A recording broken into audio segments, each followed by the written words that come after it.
Hello, dear friends. Before we begin, I need to be honest with you. I'm going through a difficult time.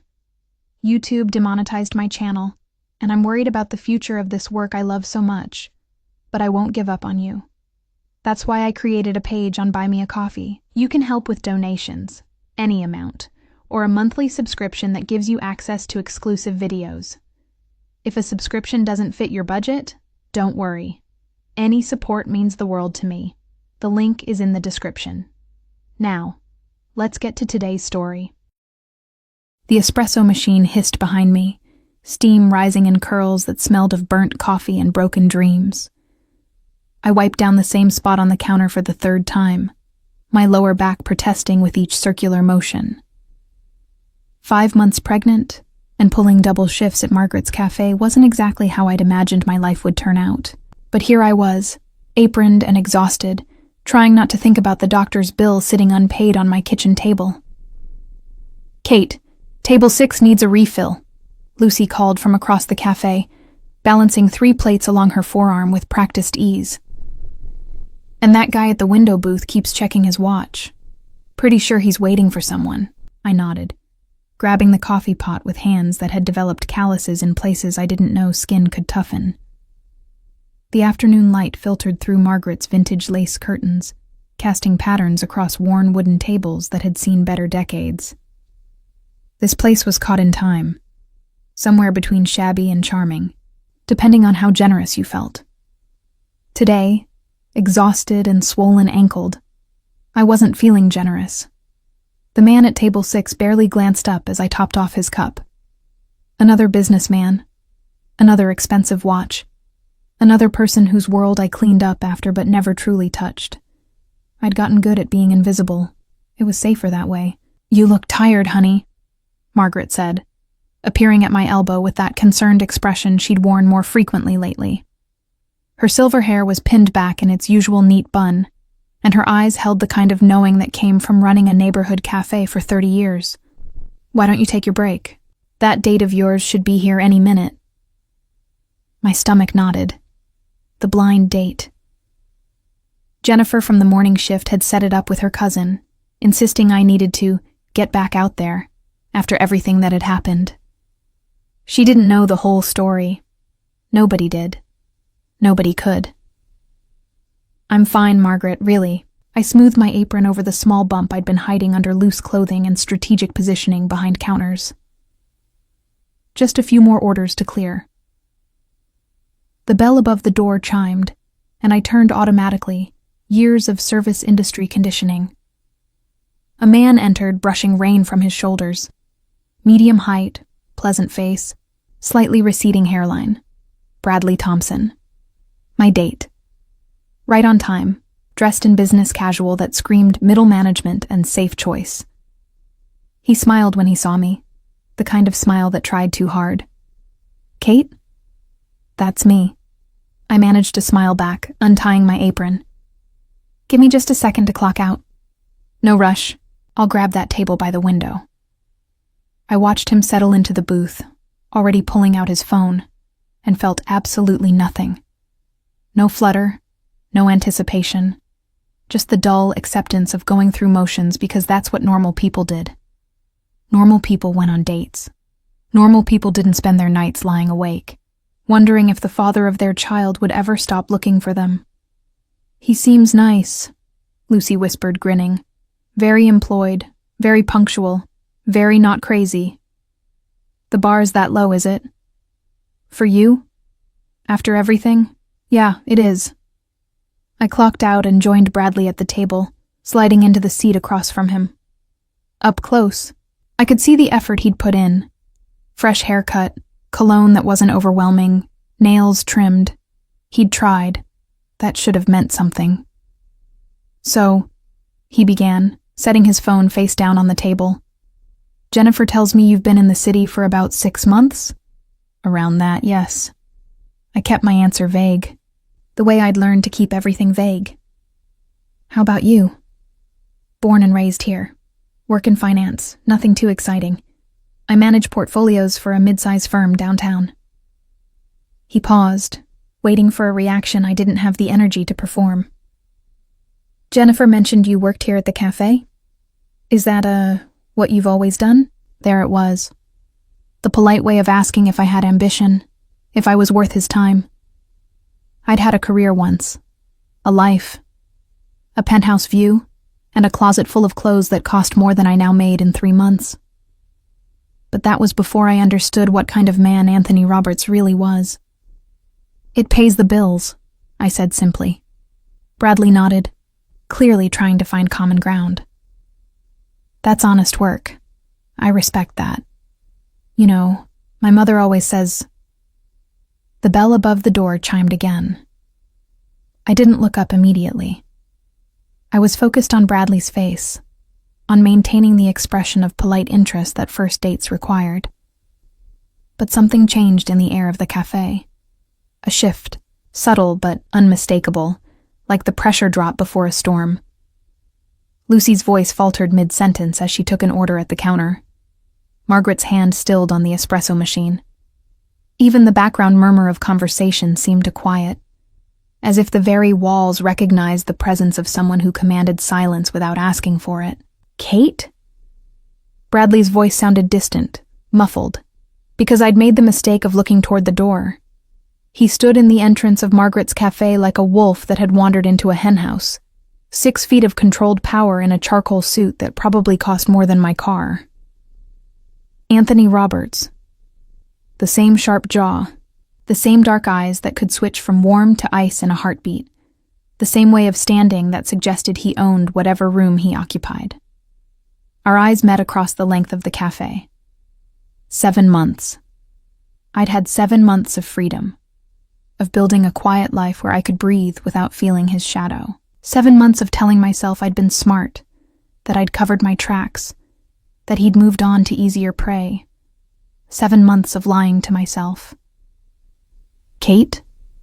Bradley repeated, following my gaze. Do you know that guy?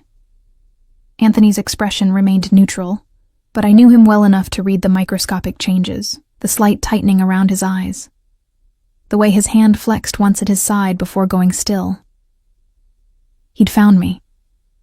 However he'd managed it, through whatever network of connections and influence he commanded, he'd found me. And from the way he was looking at Bradley, then back at me, he'd found me on a date. Excuse me a moment, I heard myself say, the words coming from somewhere outside my body. I stood on legs that felt disconnected from my brain, moving toward Anthony before conscious thought could stop me.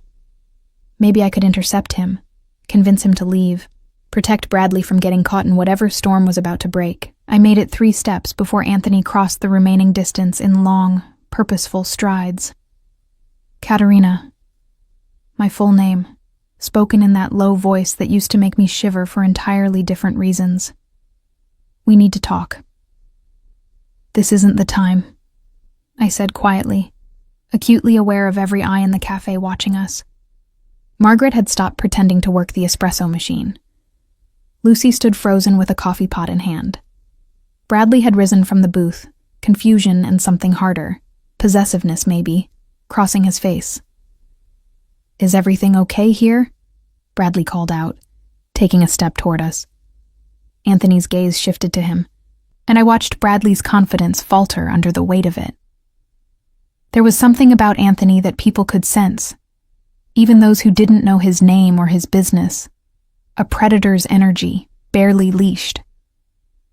Everything's fine, I said quickly, positioning myself slightly between them. This is just an old friend. I'll only be a minute. Old friend? Anthony's voice carried just enough volume for Bradley to hear, just enough edge to communicate exactly how inaccurate that description was. Is that what we're calling it? My hand moved instinctively to my stomach, a protective gesture I couldn't help, before I forced it back down to my side. But Anthony had seen.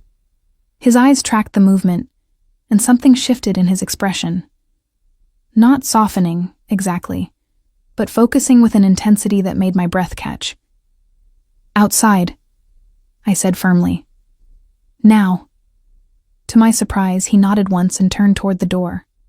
I followed, feeling Bradley's confused stare burning into my back, hearing Lucy's sharp intake of breath, knowing that this careful life I'd built was about to come crashing down around me. The late afternoon air was cool and damp. Rain-slicked pavement reflecting the neon signs of neighboring shops. Anthony stopped a few feet from the cafe entrance, close enough for privacy, far enough that Margaret's customers wouldn't hear every word through the old single-pane windows. 7 months, he said, his voice carefully controlled. 7 months, Kate. Do you have any idea what you put me through? Put you through? The words came out sharper than I intended. You put yourself through whatever you went through, Anthony. I left. That was my choice. Your choice. He laughed, a sound without humor. You disappeared in the middle of the night like a thief. No note, no explanation, no goodbye. I thought... He stopped, jaw working. I thought something had happened to you. Something did happen to me, I said quietly. I woke up to who you really are. His eyes hardened. And who am I, Kate? A man with enemies. A man who settles disputes with threats, and worse. A man whose business partners end up in the Hudson River when deals go wrong. I wrapped my arms around myself, suddenly cold. I'm not naive anymore, Anthony. I know what you are. You know nothing. He stepped closer, close enough that I could smell his cologne, different from Bradley's department store brand, something custom that probably had a waiting list. You ran before giving me a chance to explain. Explain what? The blood on your shirt? The conversation I overheard about handling the Brooklyn problem? What exactly needs explaining? A muscle ticked in his jaw. Context, nuance. The difference between what things look like and what they actually are. Does it matter? I asked, exhaustion seeping into my voice. Even if some of it wasn't what I thought, enough of it was. Enough to know I couldn't. I stopped myself before saying too much, before revealing the secret growing inside me. Couldn't what? His voice softened fractionally. Couldn't trust me. Couldn't love me. Couldn't stay, I finished. Behind us, the cafe door opened. Bradley stepped out, squaring his shoulders in a way that might have been impressive if he weren't facing Anthony Roberts. Kate, is this guy bothering you? Bradley's voice carried the forced confidence of someone who'd taken exactly one self-defense seminar and thought it qualified him for confrontation. I'm fine, Bradley. Really, just give me a few more minutes. I don't think so. Bradley moved to my side, actually putting a hand on my shoulder. I think your old friend here should leave. The temperature seemed to drop 10 degrees. Anthony's gaze fixed on Bradley's hand, on my shoulder, with an intensity that made my stomach drop. Take your hand off her. Each word was precisely enunciated, carrying a weight that had nothing to do with volume. Or what? Bradley, bless his ignorant courage, actually stepped closer. Look, pal, I don't know who you think you are, but Kate and I are on a date, so why don't you... Back off, Anthony interrupted, his voice dropping to something dangerous. She's already taken. The words hung in the damp air between us, heavy with meaning and memory and claim. Excuse me? Bradley's hand fell from my shoulder. Kate, what is he talking about? I opened my mouth, but no words came out. Because what could I say? That he was wrong? That would be a lie. That he was right? That would reveal everything I'd been hiding. Anthony solved my dilemma by reaching into his jacket. Bradley actually flinched, and pulling out a small velvet box. Kate and I, he said, his eyes never leaving mine as he opened the box to reveal a diamond ring that caught the fading light like captured stars. Have some unfinished business to discuss. Don't we, Katerina? The ring. The same ring he'd shown me the night before I ran. The night I'd found the blood-stained shirt and overheard the phone call and understood that accepting this ring meant accepting everything that came with it. The danger, the moral compromises, the constant fear. I'm not having this conversation, I said, but my voice came out weaker than I intended. Then, we'll have a different one. Anthony closed the box, returning it to his pocket with deliberate care. About why you look exhausted. About why you're working double shifts at a cafe when you have a degree in art history. About why... His gaze dropped again to my midsection, and this time there was no hiding the knowledge in his eyes. You've been hiding from me for 7 months. He knew. Somehow he knew about the baby. Bradley was looking between us now, confusion giving way to understanding, and then to something that looked like hurt. You're pregnant? I couldn't answer. Couldn't move. The world had narrowed to Anthony's dark eyes, and the secret I'd carried alone for 5 months, now exposed in a cafe parking lot, with rain-dampened pavement reflecting the neon glow of the corner liquor store. Kate? Bradley's voice was small now, already withdrawing. Is the baby his? Still, I couldn't speak, couldn't lie, couldn't confirm. Anthony did it for me. Yes, he said simply. The child is mine, as is Kate. She just needed some time to remember that. He turned to Bradley, and there was something almost sympathetic in his expression. Go home. Forget this evening. Forget her number. It's better that way. Kate? Bradley looked at me one last time, hoping I'd deny it, hoping I'd choose the safe, boring date over the dangerous truth. I stayed silent. He left. I watched him walk to his sensible sedan, watched him pull out of the parking lot without looking back, watched the last possibility of a normal life disappear around the corner with his taillights. You shouldn't have come here, I said, finally finding my voice. You shouldn't have run. Anthony stepped closer, close enough that I had to tilt my head back to meet his eyes. Did you really think I'd let you go? Did you really think there was anywhere in this city, this country, this world, that I wouldn't eventually find you? I had to try. Why? The question held genuine confusion, maybe even hurt. What did I ever do to make you think I'd hurt you? You hurt others, I said. That was enough. To protect what's mine, to protect you.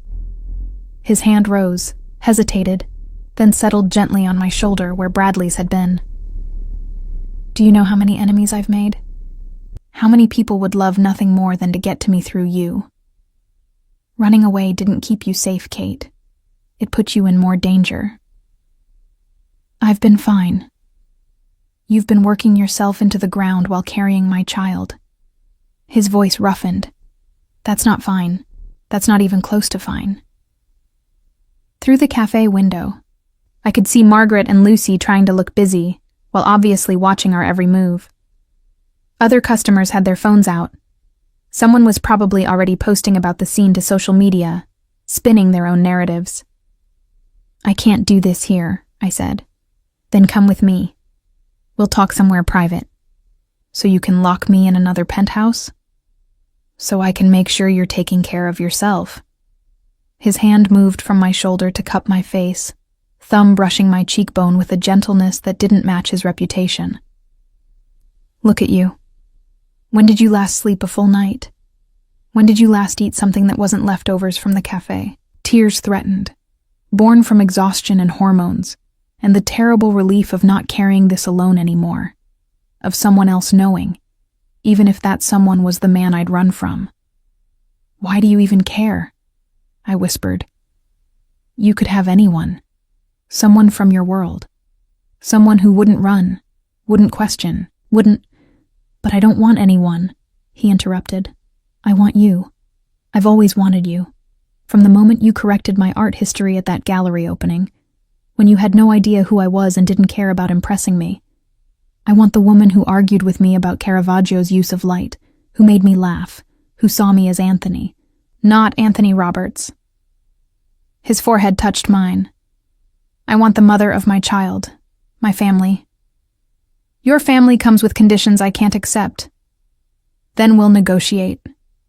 He pulled back enough to look me in the eye. I'm good at negotiations, Kate. Finding middle ground. Making deals that work for both parties. Give me a chance to make this work. For us. For our baby. A car horn blared from the street, breaking the moment. Reality crashed back in. We were still standing outside Margaret's cafe, still providing entertainment for curious onlookers, still at an impasse that couldn't be resolved on a rain-slick sidewalk. I need time, I said. You've had 7 months. I need time to think, to process this, to... I gestured vaguely at the space between us, at the impossible situation we'd found ourselves in. Anthony studied my face for a long moment. Then he reached into his jacket again. I didn't flinch this time, and pulled out a business card. 24 hours, he said, pressing the card into my palm. Think all you want. But know this, Kate. I'm not walking away again. From you, from our child, from what we could have. The only question is whether we do this the easy way or the hard way. Is that a threat? It's a promise. He stepped back, creating distance that felt both relieving and terrifying. Call me before midnight tomorrow, or I'll make the decision for both of us. You can't just... I can, he interrupted, and I will, because I've learned something in 7 months without you, Katerina. I learned that nothing works without you in it. Not the business, not the empire, not my life. So yes, I can and I will do whatever it takes to bring you home. The question is whether you'll come willingly. He turned and walked toward a black car I hadn't noticed parked across the street. A driver emerged, opening the rear door with practiced efficiency. Anthony paused before getting in, looking back at me one last time. I love you, he said, loud enough for me to hear, quiet enough that it felt private despite the audience. I loved you when you left. I loved you through every day you were gone, and I'll love you and our child for every day that comes. That's not a negotiation, Kate. That's a fact. Then he was in the car, and the car was pulling away, and I was standing alone in the damp evening with a business card growing warm in my palm, and a future that had just become infinitely more complicated. Lucy burst through the cafe door. Holy hell, Kate. Was that Anthony Roberts? The Anthony Roberts? Do you have any idea who... She stopped, seeing my face. Oh, honey. You knew exactly who he was, didn't you? I nodded mutely. And the baby? Another nod. Well, Lucy said, wrapping an arm around my shoulders and guiding me back toward the cafe. I think you're going to need more than coffee for this conversation. The apartment I'd rented was a 4th-floor walk-up in a neighborhood where the landlord didn't ask too many questions if your rent came in cash. No doorman, no security cameras, no trail. I'd thought I'd been so clever. I climbed the stairs slowly, one hand on the railing, the other cradling my lower back. Each step was a reminder of how much my body had changed, how much everything had changed. The business card Anthony had given me felt like it was burning a hole in my jacket pocket.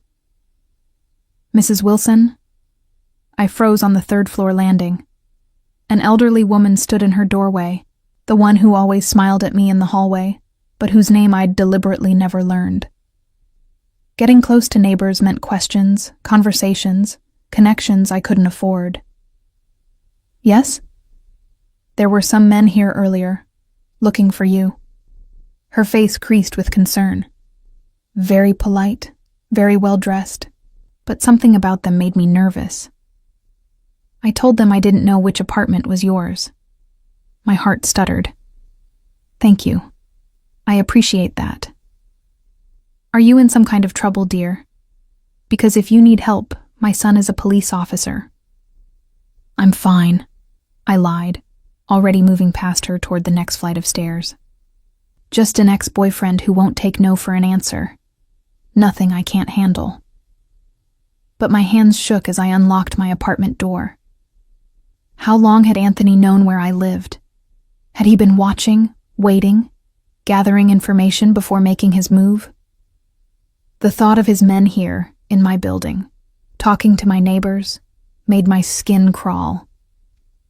Inside, everything looked untouched. My secondhand furniture, my thrift store dishes, my carefully maintained space that held nothing of my old life. But now I looked at it through Anthony's eyes and saw what he must have seen. Poverty, struggle, his child's mother living in conditions he'd never allow. My phone rang. Unknown number. I knew who it would be, even before I answered. You had me followed. Not a question. I had you protected. Anthony's voice came through clear and calm. There's a difference, Kate. Did you really think I'd find you and then just walk away? Leave you unguarded? I don't need guards. Your neighbor, Mrs. Kowalski, disagrees. She was quite concerned about the rough-looking men she saw loitering near the building last week. He paused. Those weren't my men, Kate. I only sent mine today, after I'd confirmed your location. Someone else has been watching you. Ice flooded my veins. You're lying. Trying to scare me into coming somewhere I can actually keep you safe? Yes, but I'm not lying. I heard papers rustling. 3 men, Eastern European by accent according to Mrs. Kowalski's description. They asked about you specifically. Used your old name, actually. Katerina Mitchell, not Kate Wilson. My maiden name. The name I'd dropped when I tried to disappear. If someone was using that name, they knew who I'd been. Who I'd been with. Who are they? That's what I'm trying to find out. His voice hardened. Which is why you need to stop being stubborn and let me protect you. You're not just Kate Wilson's struggling waitress anymore. You're Katerina Mitchell, the woman who disappeared from Anthony Roberts' life without explanation. That makes you interesting to a lot of very dangerous people. I sank onto my sagging couch, the springs protesting beneath me. This is exactly why I left. This life, this danger, these complications. And yet, here you are, in more danger alone than you ever were with me. At least when you were with me, people knew better than to touch you. He sighed. I'm not having this conversation over the phone. I'm sending a car. Be ready in 20 minutes. I'm not going anywhere with, fine, then I'll come there. We can have this discussion in your apartment with questionable locks and thin walls. I'm sure your neighbors would love the entertainment. He had me cornered and we both knew it. Where are we going? Somewhere secure. Somewhere we can talk without an audience. A pause. Somewhere with a decent meal. When did you last eat something that wasn't cafe leftovers, Kate? Stop asking me that. Stop avoiding the answer. His tone softened fractionally. 20 minutes. The car is already on its way. He hung up before I could argue further. I changed quickly, trading my cafe uniform for jeans and a loose sweater that hid my bump. The bathroom mirror showed me what Anthony had seen. Dark circles under my eyes, cheekbones sharper than they should be, exhaustion written in every line of my face. I'd been so focused on staying hidden, on working enough to cover rent and bills and saving for the baby, that I'd forgotten to take care of myself. The knock came exactly 20 minutes later. Through the peephole, I saw a man in a dark suit that screamed professional security. Not threatening, just present. I opened the door. Ms. Mitchell? He was older than I expected, maybe late 40s, with gray at his temples and eyes that had seen things. I'm James. Mr. Roberts sent me to escort you. I have identification if you'd like to see it. The courtesy threw me. I'd expected Anthony's men to be thugs, all intimidation and barely concealed violence. James felt more like a Secret Service agent, professional and controlled. It's fine, I said, grabbing my jacket. Let's go. The car was a black sedan, understated compared to the obvious luxury Anthony usually preferred. James opened the rear door, and I slid in, catching a whiff of new leather and expensive cologne. Anthony wasn't inside. I wasn't sure if I was relieved or disappointed. Mr. Roberts will meet you at the destination, James said, pulling smoothly into traffic. It's about 15 minutes. There's water in the console if you'd like. I took the water, suddenly realizing how thirsty I was. How long have you worked for Anthony? 12 years, ma'am. And what exactly do you do for him? James met my eyes in the rearview mirror. I make sure people he cares about stay safe. People like me? People exactly like you. He navigated around a slower car with practiced ease. Mr. Roberts is many things, Ms. Mitchell, but careless with what he values isn't one of them. The fact that he couldn't find you for 7 months drove him half mad. Respectfully, you should know that. I settled back in the seat, one hand unconsciously moving to my stomach. Did he have you looking for me? Everyone was looking for you, ma'am. Every resource, every contact. He was convinced something terrible had happened. James paused. It's not my place to say, but watching him these past months, I've never seen him like that. Not over business, not over threats, only over you. That's not comfort, that's obsession. Sometimes, James said quietly, the line between the two is thinner than we'd like, especially when someone we love vanishes without a word. We drove through neighborhoods that grew progressively nicer, the buildings newer, the streets cleaner. I recognized the area as we approached. This was where Anthony's legitimate businesses operated, the restaurants and clubs that served as fronts for whatever else he did in the shadows. The car pulled up to a restaurant I'd been to once before, early in our relationship. Bella Vista, an Italian place with a terrace overlooking the river. I'd worn a dress I couldn't afford, and let Anthony order wine I couldn't pronounce, drunk on the attention of a man who looked at me like I was the only person in the room. He's waiting inside, James said, opening my door. Top floor, private dining room. My legs felt shaky as I entered. The hostess recognized me, or recognized that I was expected, and led me immediately to the elevator. The restaurant's main floor buzzed with the dinner crowd, couples and groups who had no idea they were dining in an establishment owned by a man whose legitimate business interests were the least interesting thing about him. The elevator opened onto the top floor, which I'd never seen before. A single private room with floor-to-ceiling windows overlooking the city lights reflecting off the dark water. One table, already set for 2. Anthony stood at the window, hands in his pockets, looking out at the view. He turned when he heard the elevator. You came. Relief flickered across his face before he controlled it. Thank you.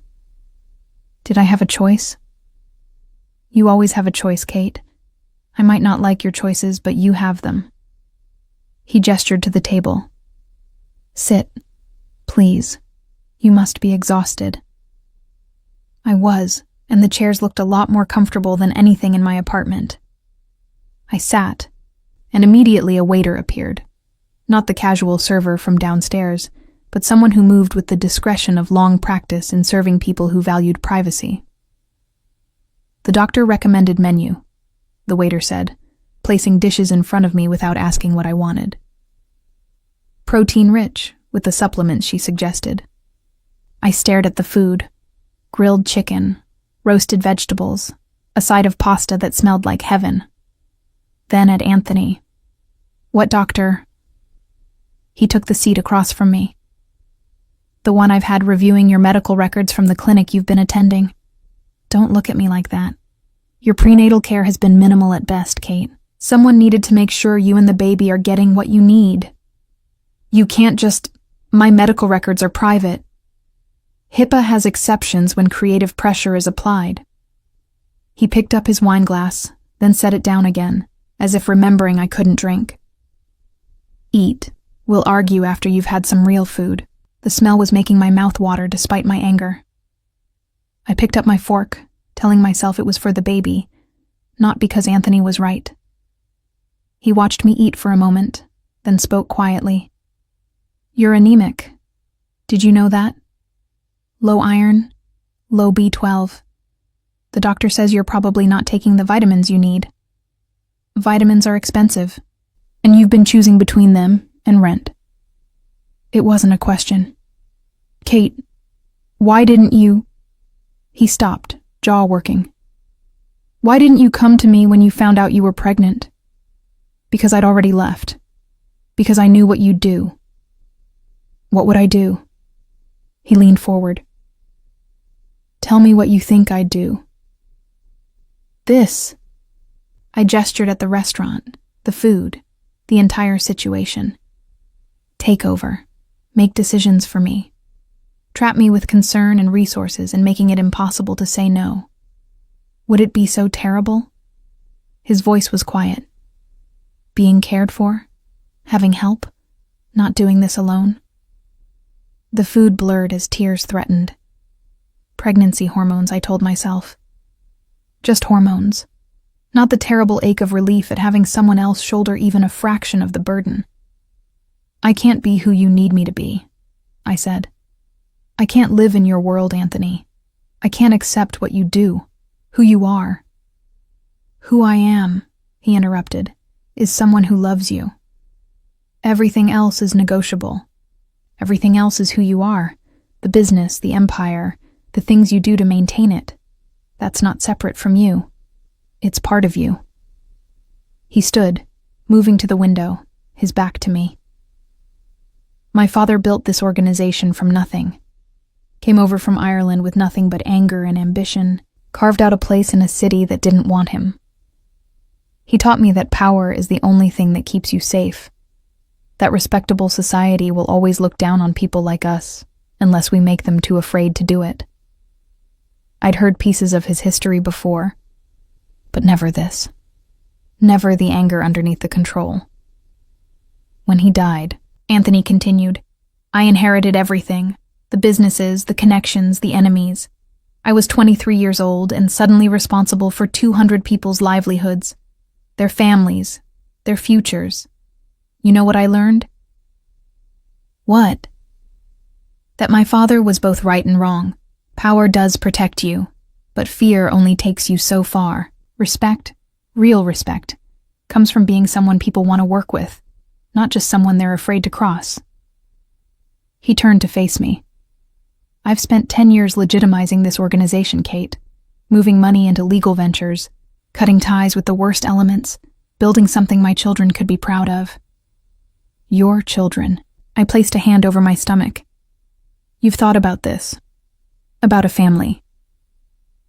I've thought about nothing else since the moment I realized you were gone. He moved back to the table, dropping to one knee beside my chair. I know what I am, Kate. I know the things I've done, the choices I've made. Some of them keep me awake at night, but everything I've done, everything I am, it's all been to build something that lasts, something worth protecting. And now that includes you. That includes our baby. By controlling me, by keeping you safe. His hand covered mine on my stomach. Do you know what you're carrying? Not just a baby. A Roberts. My heir. There are people who would kill for the opportunity to use that against me. That's not paranoia, Kate. That's reality. Those men watching your building, they weren't selling Girl Scout cookies. You don't know they were connected to you. No, he admitted, but I know they weren't there by accident. And I know that until I find out who sent them and why, you're in danger. Especially living alone in an apartment with locks I could pick with a paperclip. I wanted to argue, but the fear I'd been pushing down since Mrs. Kowalski mentioned the men came flooding back. So what do you want? For me to move back into your penthouse? Play house while you conduct your business? I want you to let me protect you, both of you. His hand pressed gently against my stomach, and I felt the baby kick in response, as if recognizing its father's touch. His eyes widened. Was that? She kicks a lot, I said softly, especially in the evening. She. Wonder colored his voice. You said she. We're having a daughter? I nodded and watched something transform in Anthony's face. Not softening exactly, but opening. Vulnerability I'd rarely seen from him. A daughter, he repeated. I have a daughter. You have a responsibility, I corrected. That's different from having control over our lives. Then help me understand what you need. What would make you feel safe without feeling trapped? He was still kneeling beside my chair, still touching my stomach, still looking at me like I was something precious. I'm not unreasonable, Kate. Talk to me. I don't know, I admitted. I don't know how to reconcile the man who's being gentle right now with the man I overheard ordering someone to handle the Brooklyn problem permanently. I don't know how to trust that this, I gestured between us, isn't just another form of control.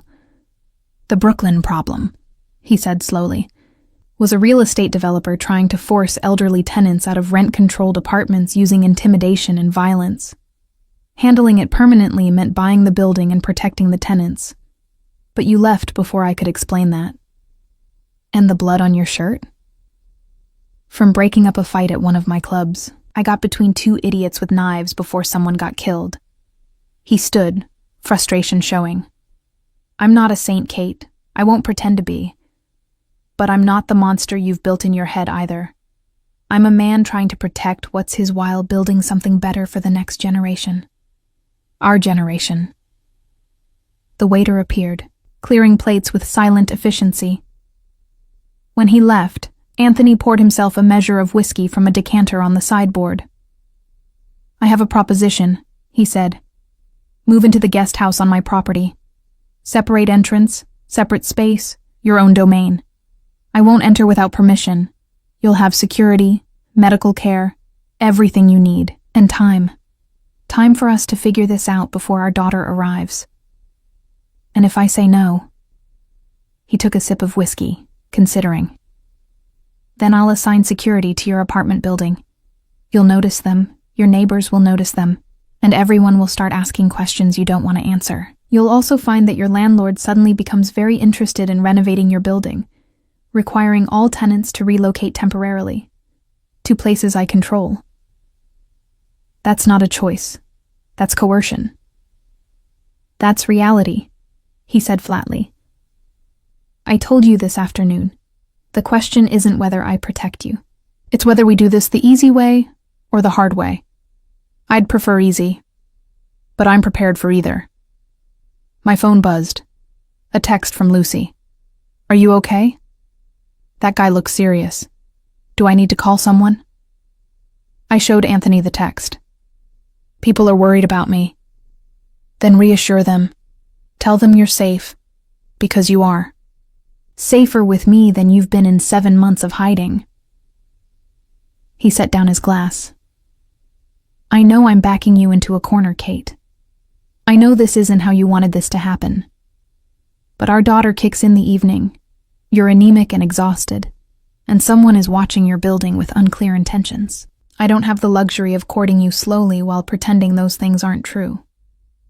He was right, and I hated that he was right. Hated the practicality of his arguments, the logic that made my independence look like dangerous stubbornness. Okay, I said quietly. The guest house, but with conditions. Name them. I keep my job. I'm not sitting around being decorative while you work. Agreed, though I'd prefer you reduce your hours. I make my own medical decisions.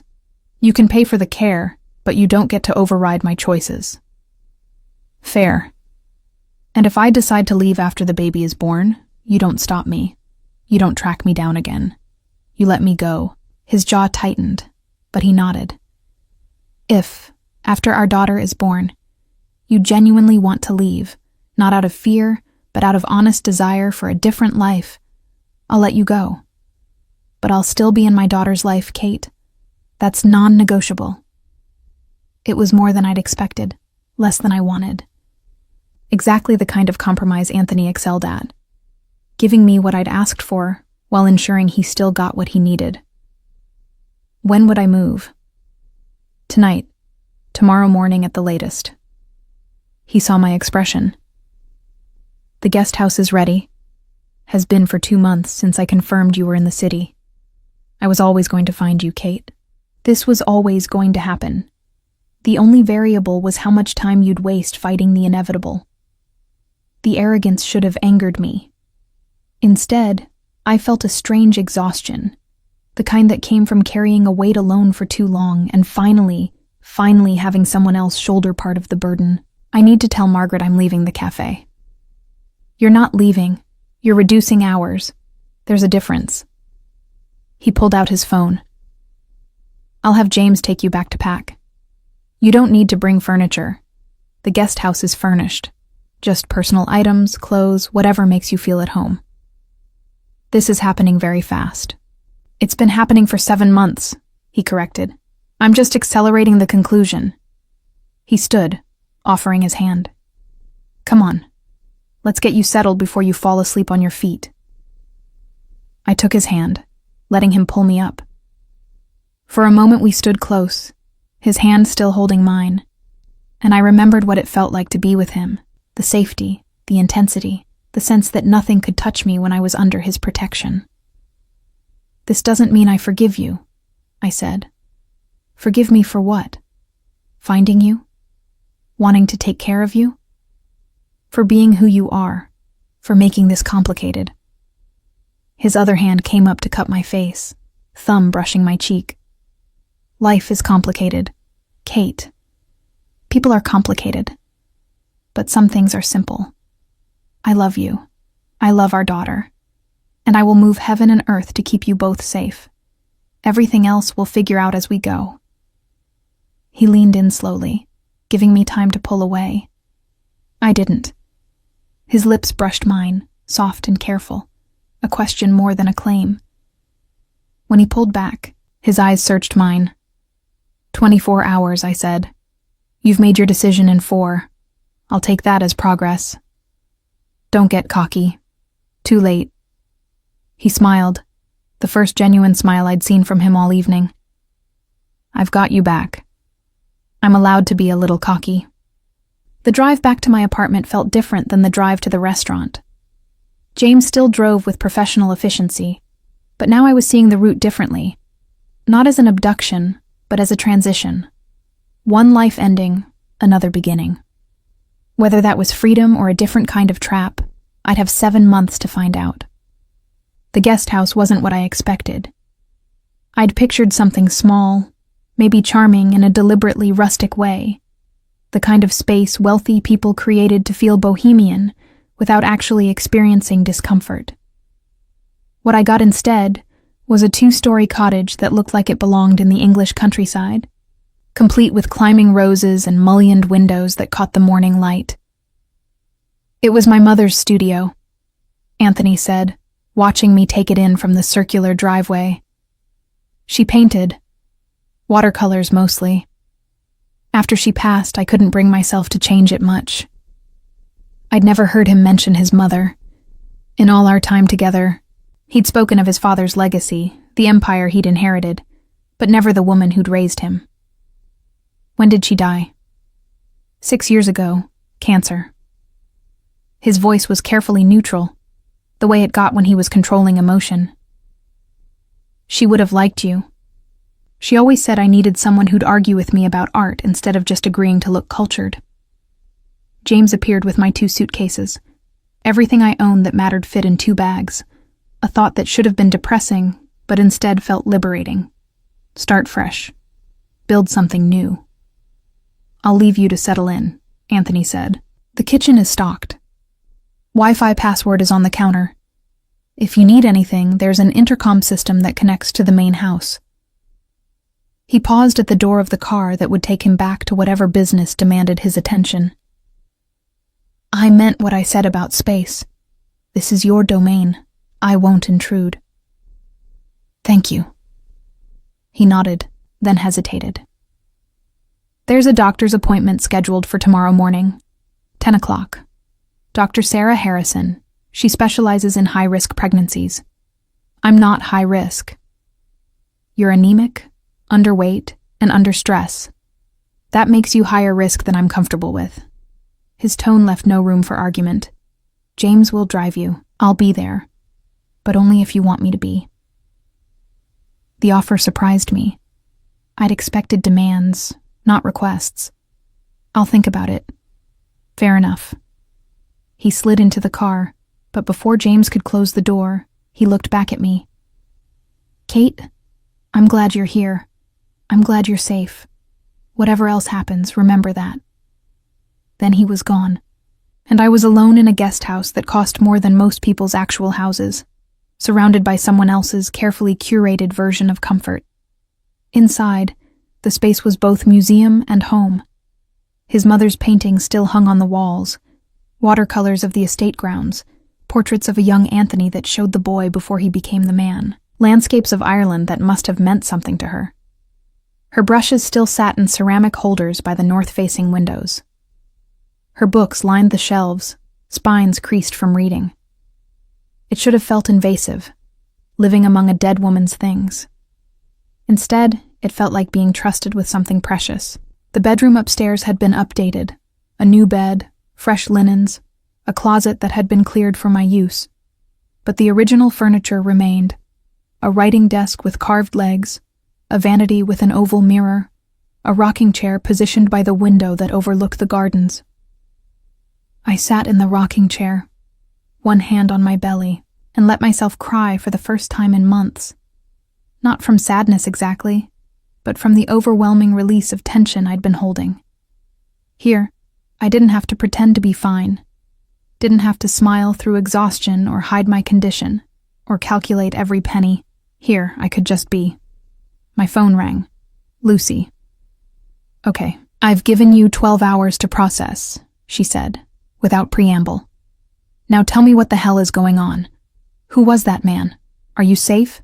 Do I need to organize a rescue mission?" Despite everything, I laughed. "I'm safe. It's complicated. Honey, when a man who looks like that crashes your blind date and announces you're already taken, it's beyond complicated. It's Shakespearean. Give me something." "He's the father." The words came easier than expected. "The baby's father. We were together before I moved here. It ended badly. I didn't tell him about the pregnancy." "And he just found you?" "Apparently he's been looking for 7 months." Lucy was quiet for a moment. "That's either incredibly romantic or incredibly terrifying." "Both," I admitted. "Definitely both. Where are you now? Please tell me you're not locked in some basement." I looked around at the sun-drenched room, the expensive furniture, the view of manicured gardens. "I'm in his guest house, on his estate. It's nice, actually. Too nice." Kate Wilson, are you telling me you're shacking up with a man who looks like a model and has a guest house? Plural? As in, his house is big enough to have additional houses? It's temporary, until we figure things out. Uh-huh.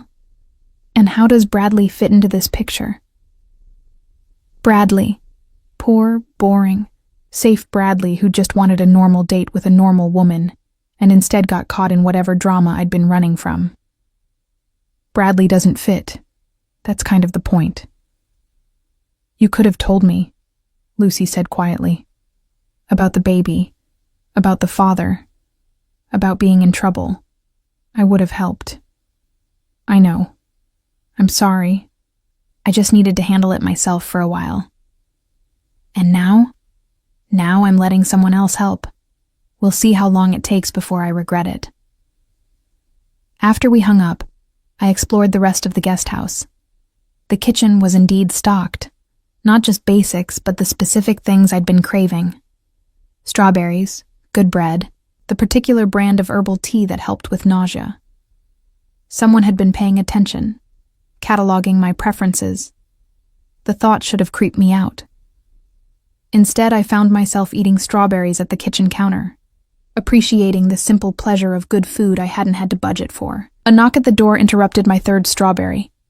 I opened it to find a woman in her late 50s, professionally dressed, but with warm eyes and a kind smile. "Ms. Mitchell, I'm Helen. Mr. Roberts asked me to check if you need anything. I manage the main household, but I'm here to help with whatever you require." "I'm fine, thank you. There's a car coming tomorrow at 9:30 for your doctor's appointment. And Mr. Roberts wanted me to remind you that you're welcome to join him for dinner this evening at 7, but there's no pressure if you'd prefer to settle in." "Dinner with Anthony. A date that wasn't a date. A gesture that was probably calculated but felt genuine. I thought of eating alone in this beautiful space versus facing whatever conversation awaited in the main house. Tell him I'll be there. Helen's smile widened. Wonderful, casual dress. He tends to work late and eat in the study rather than the formal dining room. After she left, I went upstairs and looked through the clothes that had mysteriously appeared in my closet. My own things from the apartment hung beside new items, maternity clothes in my size and style. Nothing too flashy but clearly expensive. A navy wrap dress caught my eye. Soft fabric that would accommodate my bump without advertising it. I dressed carefully, surprised to find myself caring what Anthony thought. It had been so long since I'd dressed for someone else, since appearance mattered for reasons beyond workplace professionalism. At exactly 7, I walked the stone path from the guest house to the main house. The estate was beautiful in the evening light, gardens giving way to manicured lawns. The house itself, a sprawling combination of old money and modern security. Cameras, subtle but present. Guards, likewise. Anthony's world had always been this way. Beautiful surfaces with steel underneath. Helen let me in and guided me to a study I'd never seen before. Unlike the formal rooms Anthony used for business, this space felt personal. Leather chairs worn comfortable from use, shelves filled with books that showed signs of actual reading, a fireplace with logs ready but unlit. Anthony stood at the window, phone to his ear, speaking in rapid Italian. He'd changed from his earlier suit into dark slacks and a white dress shirt, with the sleeves rolled to his elbows. Casual for him, but still more polished than most men managed in formal wear. He turned when I entered, finishing his conversation quickly. "Kate, you came. You invited. It seemed rude to refuse. Since when do you worry about being rude to me?" A slight smile. "Sit. Please. Dinner should be here in a few minutes." I took one of the leather chairs, sinking into comfort that felt earned. "In where? Do you have a kitchen in your study?" "I have a kitchen in most rooms if I need one." He poured water for both of us, apparently remembering I couldn't drink the wine that sat open on the side table. "But Helen prepares dinner in the main kitchen and brings it here when I'm working late. Old habit from when my father was alive. He believed business never stopped, so meals had to adapt." Sounds exhausting. It was. He sat across from me, looking suddenly tired. He built this empire through sheer force of will and absolute refusal to show weakness. I spent my whole childhood watching him work 20-hour days, making decisions that affected hundreds of lives, never admitting doubt or fear. Is that the father you want to be? The question landed hard. I could see it in his face, the recognition of a fear he'd probably never voiced. "No," he said finally. "I want to be the father who's there, who knows his daughter's favorite color and her fears and her dreams, who she comes to with problems instead of hiding from." His eyes met mine. "I want to be what my father wasn't, but I don't know how to do that and also be what's necessary to keep her safe. Maybe you start by trusting that she doesn't need you to be invincible, just present." He was quiet, absorbing that. Then, "Tell me about the last 7 months, not the practical details. I know where you worked, where you lived. Tell me what you felt, what you thought about." "Why?" "Because I spent 7 months imagining the worst, imagining you hurt, scared, in danger. I need to replace those images with the truth, whatever it is." I pulled my feet up under me, getting comfortable in a way I never would have in our old life. Funny how running away had made me less formal with him, not more. At first I was terrified, I admitted. Convinced you'd find me within days. I changed my name, paid for everything in cash, avoided cameras. I felt like a fugitive. You were a fugitive, from me. Then I found out I was pregnant, and suddenly I wasn't running from something. I was running towards something, This future where I could have my baby in peace, where she wouldn't grow up in a world of violence and secrets. But I looked away. But it was lonely, pretending to be someone else. Not having anyone I could tell the truth. Working myself exhausted to save for a future I wasn't sure would ever happen. My hand moved to my stomach. And terrified something would happen to her, because I couldn't afford proper care or good food or any of the things babies need. Did you ever think about coming back? Every day, the admission surprised even me. Every single day I woke up and thought about calling you, asking for help. But then I'd remember why I left, and I'd convince myself I was doing the right thing. And now? What do you think now? Before I could answer, Helen arrived with dinner. Pasta that smelled like heaven. Salad. Bread still warm from the oven. She set everything out with practiced efficiency and disappeared again, leaving us alone with food and questions and 7 months of absence to navigate. "Eat first," Anthony said. "Then we'll continue this." We ate in surprising silence, comfortable rather than tense. Anthony watched me eat with an intensity that should have been uncomfortable, but instead felt almost tender, like he was cataloging every bite to ensure I was properly nourished. "The doctor tomorrow," I said finally. "Will you come?" His fork stilled halfway to his mouth. "Do you want me to?" "I think I do. I swallowed hard. "I think I've been doing this alone long enough. And she's your daughter too. You should be there." Something shifted in his expression, walls coming down brick by brick. "Thank you. For letting me in. Don't make me regret it." "I'll try not to." He set down his fork. "I know you don't trust me yet. Not fully. But I want you to understand something about why I am the way I am." He stood, moving to a cabinet built into the wall.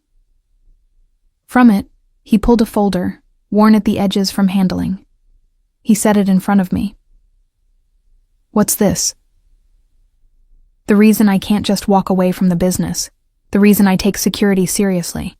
The reason I react the way I do when people I care about are threatened." I opened the folder. Inside were photographs, police reports, news clippings. A car, twisted metal and shattered glass. A woman, beautiful even in the grainy newspaper photo, identified as Margaret Roberts, Anthony's mother. "I thought you said she died of cancer." I lied. His voice was flat. "She was killed.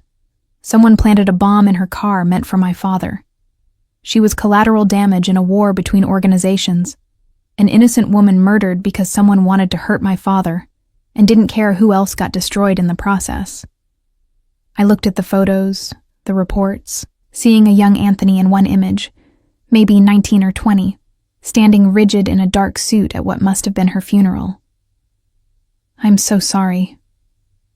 "That's when I learned the most important lesson of my life," he continued. "In this world, the people you love are your greatest vulnerability. Your enemies will always target them first because they know it's the fastest way to destroy you. My father never recovered from losing her. He became harder, more ruthless, more paranoid, and I became him, just in a different way." "So you decided to never love anyone?" "I decided to never love anyone I couldn't protect absolutely." He took the folder back, closing it with careful hands. "Until you. You walked into my world already protected by nothing but your own intelligence and bravery, and you didn't need my protection because you didn't know you were in danger. For the first time in my adult life, I felt like I could just be Anthony, not Anthony Roberts, heir to an empire built on blood and fear. And then I found out the truth. And then you found out I'm both. The man who loves art and good wine and you. And the man who does what's necessary to protect what's his." He knelt in front of my chair, taking my hands in his. "I can't change what I am, Kate. Can't walk away from this life without endangering everyone who depends on me. But I can promise you this. I will never let what happened to my mother happen to you. I will never let our daughter become collateral damage in someone else's war. Tears spilled over before I could stop them. How? How do you promise that when the world you live in is so dangerous? By being smarter, stronger, more careful. His thumbs brushed my tears away. By making it known that anyone who touches you or our child will face consequences so severe that even thinking about it becomes unthinkable.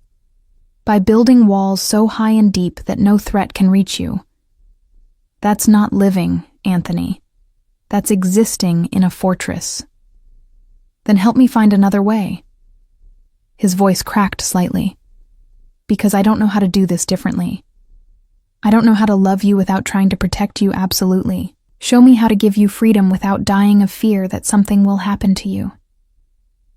I pulled my hands free, placing them on either side of his face, making him look at me. You start by trusting me. Trusting that I can make choices, even risky ones. That I can live with uncertainty because the alternative, living in a cage, even a golden one, is worse than the risk. And if I can't, if the fear is too great, then we're going to have problems. I leaned forward, resting my forehead against his. Because I can't be your mother, Anthony. I can't be the woman who gets protected so much she can't breathe. I can't raise our daughter in that environment. What if I lose you? What if you never really have me because you're so afraid of losing me that you strangle what we could have? We stayed like that for a long moment, foreheads touching, breathing the same air, both scared of different things but scared together. Compromise, he said finally. We find middle ground. You get freedom, I get peace of mind. We figure out what that looks like day by day. Okay. I pulled back enough to see his face. Starting with tomorrow, the doctor's appointment. I make my own medical decisions, but you can be there. You can ask questions, have input, be part of it, but final choices are mine. Agreed. And I keep working at the cafe. Maybe fewer hours, but I keep some independence, some part of my life that's mine. His jaw tightened, but he nodded. 3 days a week, not the late shifts, and James or someone similar nearby. 2 days with someone nearby. 3 days I go on my own like a normal person. Kate, compromise, remember? You give, I give. He studied me for a long moment. 4 days. James drives you there and back but stays in the car unless you call for him. 4 days, James drives, stays nearby but not obviously watching. I held out my hand. Deal? He took my hand, but instead of shaking it, he brought it to his lips. Deal. But I reserve the right to renegotiate if circumstances change. Circumstances like what? Like if those men watching your old building turn out to be connected to something dangerous. Like if new threats emerge. Like if... He stopped himself. Like if my fear gets too loud to ignore. Then you talk to me about it.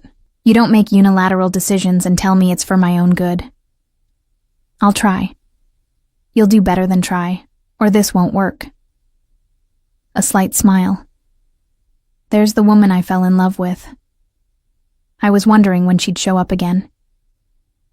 She's been here the whole time, just scared and tired and pretending to be someone smaller than she is.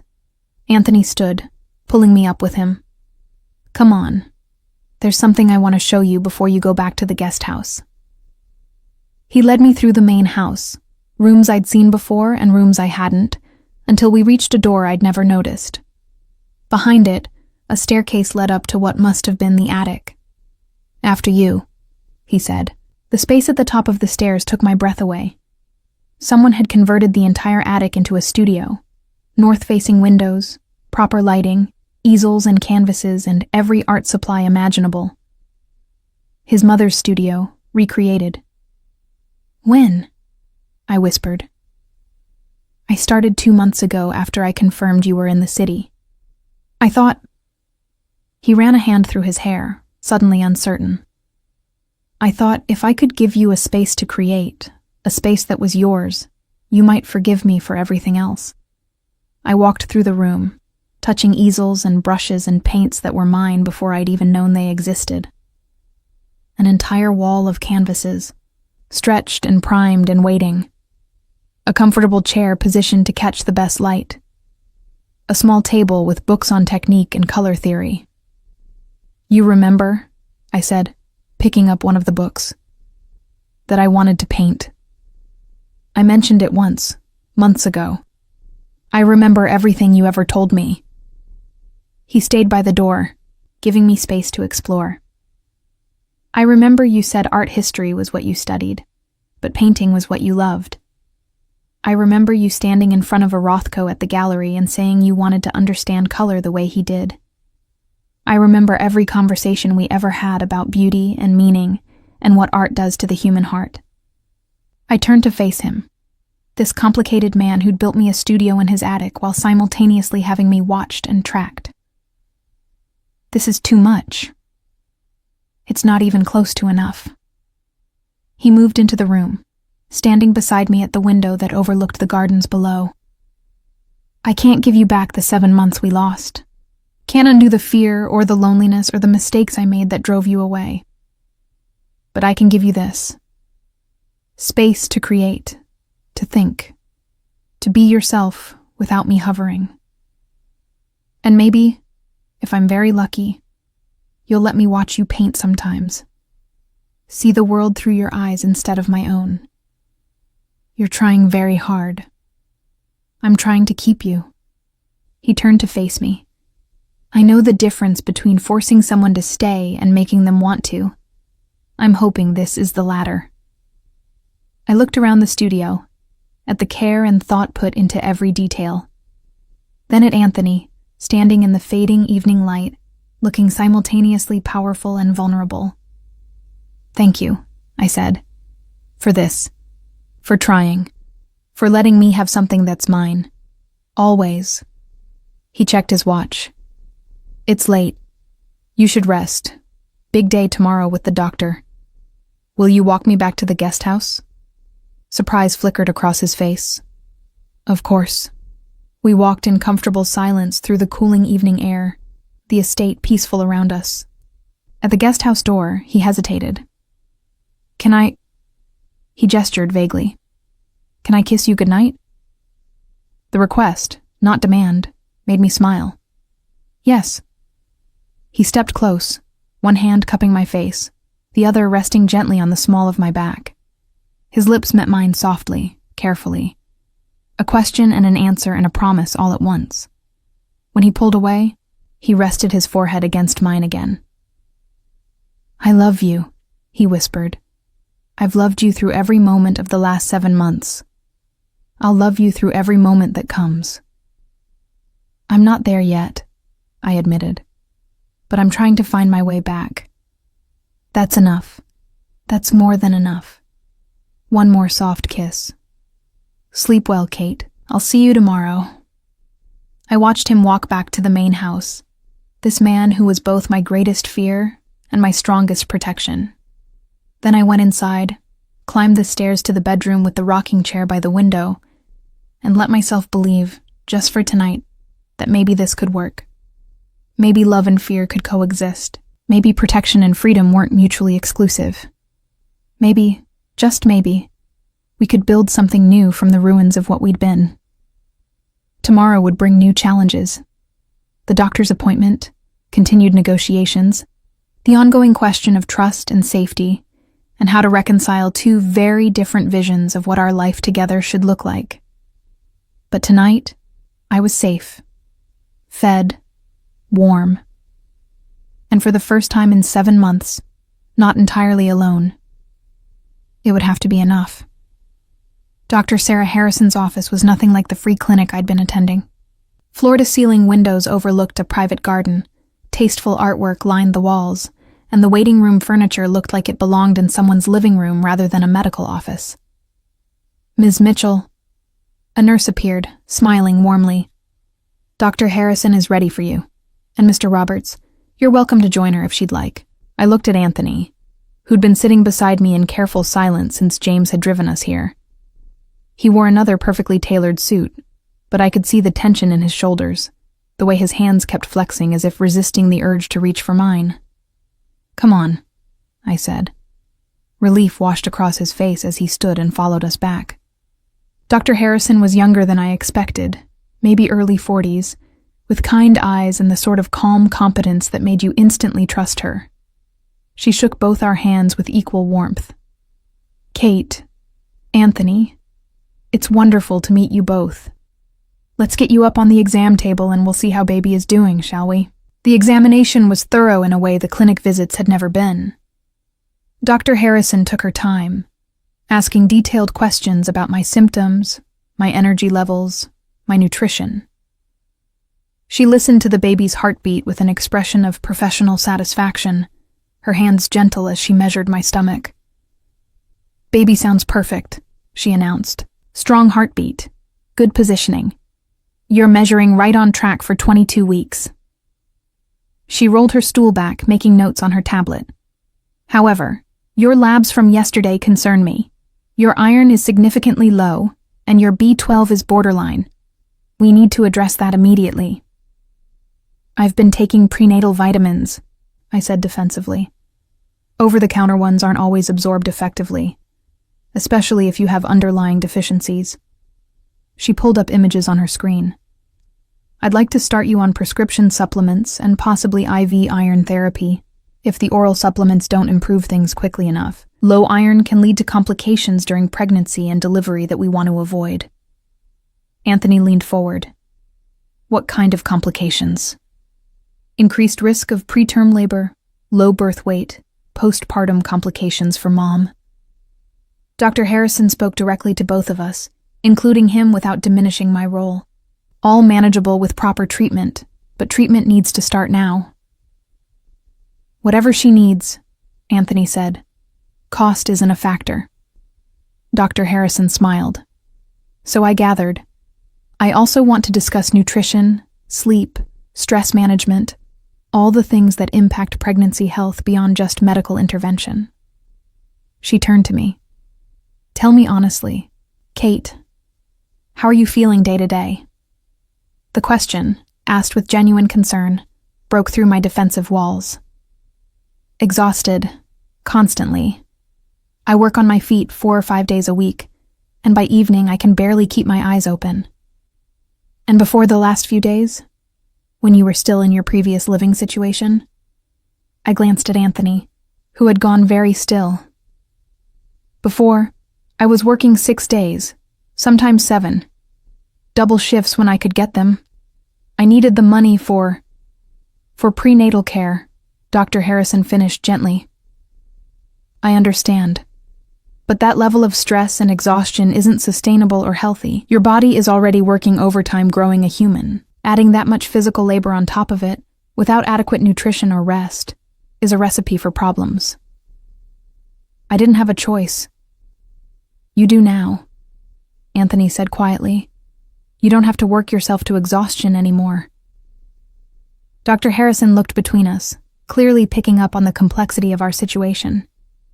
"Here's my medical recommendation. Reduced work hours, no more than 3 days per week and no double shifts. Proper supplementation, which we'll monitor with weekly labs for the next month. 8 hours of sleep per night, minimum. And stress reduction, meditation, gentle exercise, whatever helps you feel calm." "I can do that," I said, already calculating how to make it work while keeping some independence. "Good. I also want to schedule more frequent checkups than usual, given the deficiencies we're addressing. Every 2 weeks instead of monthly." She smiled. "The nice thing about being in my practice is that I'm accessible. You can call or message anytime if concerns come up. No waiting days for return calls like at the clinic." After the examination, Dr. Harrison walked us to the checkout area where a receptionist handed me a folder of information and prescription slips. "One more thing," the doctor said, pulling me aside slightly while Anthony spoke with the receptionist. "I know family situations can be complicated. If you ever need to talk to me privately, without him present, just say the word. My job is your health and the baby's health, and that includes emotional well-being." The offer was kindly meant, but it stung a little. He's not. We're working things out. I'm glad to hear it. She squeezed my arm. But the offer stands. Take care of yourself, Kate. In the car, Anthony pulled out his phone and started typing before we'd even left the parking lot. What are you doing?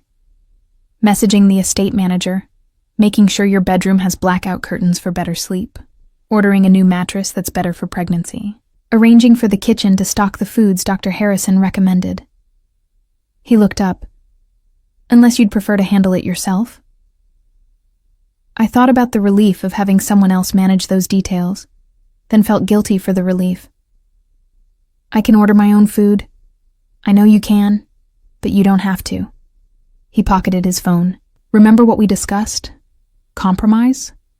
You let me take care of practical things, and in exchange, I don't hover or make decisions you want to make yourself.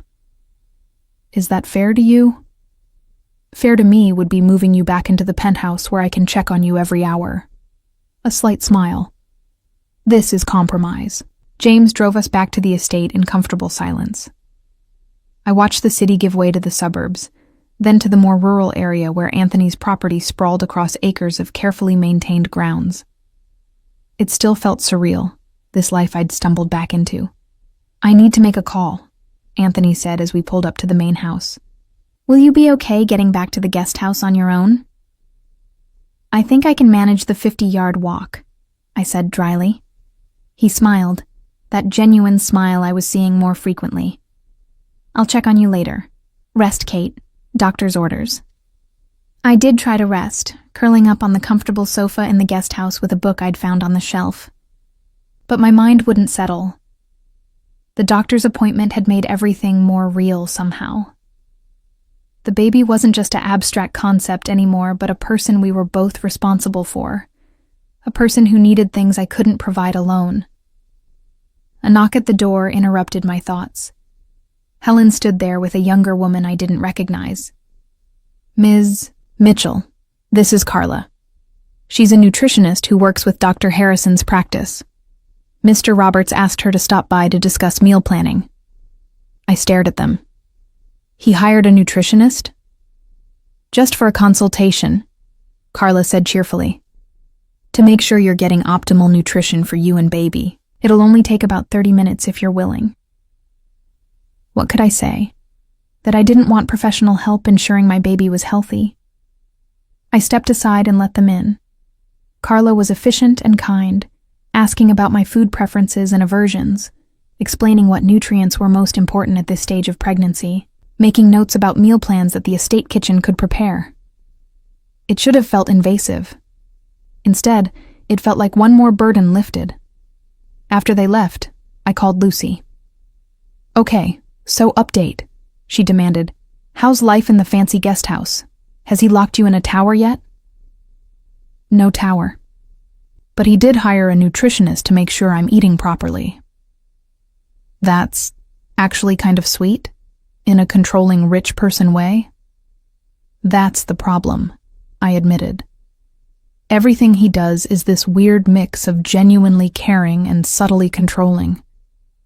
I can't tell where concern ends and possession begins. Maybe they're the same thing for him. I thought about Anthony's mother, the bomb meant for his father, the way violence had shaped his understanding of love and protection. Maybe they are, but I don't know if I can live with that. Are you falling for him again? The question caught me off guard. Was I? Or was I just grateful for the relief from struggle? Seduced by comfort and care, after months of neither? I don't know, I said honestly. I think I'm falling for the man he's being right now. But I don't know if that's who he really is, or just a performance to get what he wants. Then keep your eyes open, Lucy advised. Trust your gut, and remember you have options, even if right now they don't feel like great ones. That evening, Anthony appeared at my door with takeout bags from a Thai place I'd mentioned liking months ago. Peace offering, he said, for overwhelming you today with doctors and nutritionists and general interference. You remember I like Thai food? I remember everything. He held up the bags. May I come in? Or would you prefer to eat alone? I stepped aside, letting him enter. We spread the food on the small kitchen table, and for a while we just ate in comfortable silence. I know I'm doing too much, he said finally. Helen told me you looked overwhelmed after Carla left. When Dr. Harrison listed all the things that could go wrong if you don't get proper care, I panicked. I needed to fix it immediately. You can't fix everything, Anthony. I can try. He set down his fork. My mother's pregnancy with me was difficult. She had complications, spent months on bed rest. My father told me later that he felt helpless, unable to do anything but watch her suffer. I swore if I ever had a child, I'd make sure the mother had every possible advantage, every resource, every comfort. I'm not your mother.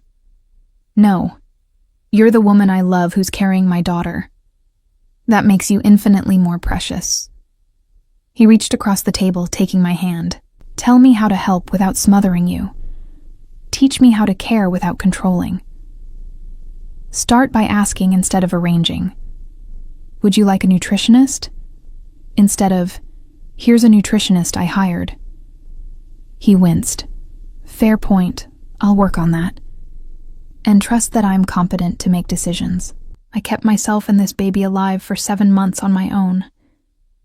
I'm not completely helpless. I never thought you were helpless. His thumb traced circles on my palm. I think you're incredibly strong. Too strong sometimes, trying to carry everything alone when you don't have to. After dinner, we moved to the sofa. I curled into the corner, and Anthony sat at the opposite end, respecting the space between us, even as his eyes kept drifting to me like he couldn't help himself. Can I ask you something? I said. Anything. Why didn't you tell me the truth about your mother when we were together before? You said cancer, but it was murder. Why lie? He was quiet for a long moment. Because I wanted to keep you separate from that part of my life. The violence, the danger. I wanted you to see me as Anthony, who loved art and good wine, not Anthony Roberts, whose mother was murdered by people trying to hurt his father. But that's who you are, both parts. I know that now. I was trying to protect you from reality, which was stupid because reality has a way of making itself known. He shifted slightly toward me. I won't lie to you again, Kate. Not about the business, not about the dangers, not about who I am or what I do. You deserve the truth, even when it's ugly. Okay, I believed him, which surprised me. Then tell me about those men watching my apartment. Have you found out who they were? His expression darkened. They were Bratva, Russian organization I've had dealings with in the past. Apparently, word got out that you'd left me, and they saw an opportunity to apply pressure. What kind of pressure? The kind where they grab you and use you to negotiate favorable terms on territorial disputes. His voice was carefully controlled. Which is why I can't apologize for having you brought here. If they'd gotten to you first, I understand. And I did, which was perhaps the most frightening realization. Understanding his world meant accepting it in some way. Are they still a threat? They were, past tense. I made it very clear that you're under my protection again. Touching you would be a declaration of war they can't afford. He met my eyes. You're safe now, Kate. I promise you that. What did you have to do to make them back off? Nothing you need to know about. Anthony? No. Firm but not harsh. I said I wouldn't lie to you, but I also won't burden you with details that will keep you up at night. Trust that it's handled and you're safe. That has to be enough. It should have bothered me, the secrecy. But part of me was relieved not to know. Sometimes willful ignorance was easier than complicity. I'm tired, I said, which was true. The day had been long and emotionally exhausting. I'll go. He stood, but hesitated. Can I? Would you mind if I said goodnight to her? To the baby? The request was so unexpected, so vulnerable, that I couldn't refuse. Okay. He knelt beside the sofa, his hand hovering over my stomach. May I? I nodded, and he placed his palm gently over where our daughter was growing. His hand was warm, large enough to span most of my bump. Hey, little one, he said softly. It's your dad. I know you can't hear me yet, not really, but I wanted to tell you that I'm here. I'm not going anywhere. And I'm going to make sure you and your mom have everything you need. Always. The baby kicked, a firm press against his hand. Anthony's expression transformed, wonder and joy, and something almost like fear crossing his face. She kicked me. She does that a lot in the evenings. Can I do this again? Check in with her? You can try, I said, feeling something in my chest loosen. But she's got her own schedule. Sometimes she cooperates, sometimes she doesn't. He stayed there for another moment, hand on my stomach, looking at me with such open emotion that I had to look away. Thank you, he said, finally standing, for letting me be part of this. After he left, I climbed the stairs to bed, my mind full of conflicting emotions: fear and safety, independence and care, love and caution. I fell asleep to the baby's kicks, wondering what kind of world I was bringing her into, and whether Anthony and I could build something strong enough to protect her from the dangers that came with his name. 3 weeks at the estate changed everything and nothing. I settled into a routine that felt simultaneously luxurious and constraining. Morning walks in the gardens, afternoons either at the cafe or in the studio Anthony had built, evenings sometimes shared with him over dinner, sometimes spent alone in the guest house. The supplements Dr. Harrison prescribed started working. My energy returned, the constant exhaustion lifted. Even my skin looked healthier. But comfortable wasn't the same as free. You look better, Lucy observed during my shift at the cafe. We were in the lull between lunch and dinner, reorganizing supplies in the back. Less like you're about to collapse mid-order. Better food, better sleep. I restocked napkins with methodical focus. Turns out not working yourself to death has benefits. And the situation with Mr. Tall, dark, and possessive? I glanced toward the dining room where James sat in his usual corner booth, reading a newspaper but obviously there to watch over me. Anthony's compromise. James drove me to work and stayed nearby, but didn't hover or interfere. It's complicated. Everything with you is complicated. Lucy bumped my shoulder with hers. But seriously, are you happy? Was I? The question felt impossible to answer. Happy felt too simple for what I was experiencing. Safe? Yes. Cared for, definitely. But happy? I don't know, I admitted. Sometimes I am. When Anthony and I talk about the baby, when he makes me laugh, when he looks at me like I'm the only thing that matters in his world. But then I remember I'm only there because he didn't give me a real choice and I don't know what I'm feeling anymore. That's honest, at least. My phone buzzed. A text from Anthony. Board meeting running late. Can James bring you back whenever you're done? I'll have dinner waiting. I showed Lucy the message. See, sweet and controlling in the same breath. Or just a guy making sure his pregnant girlfriend gets home safely and fed. She raised an eyebrow. You're looking for problems, Kate. Or I'm being realistic about what this relationship actually is. A customer came in, ending our conversation.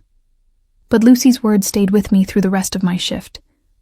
Was I manufacturing problems to protect myself from getting too comfortable? Or was I being appropriately cautious about a man who'd essentially kidnapped me, even if he'd dressed it up as protection? James drove me back to the estate as the sun started setting, painting the sky in shades of orange and pink. Instead of dropping me at the guest house, he continued to the main house. Mr. Roberts asked if you'd join him in the study, he explained. I found Anthony on the phone, speaking in rapid Italian that I'd learned meant he was either very angry or very stressed.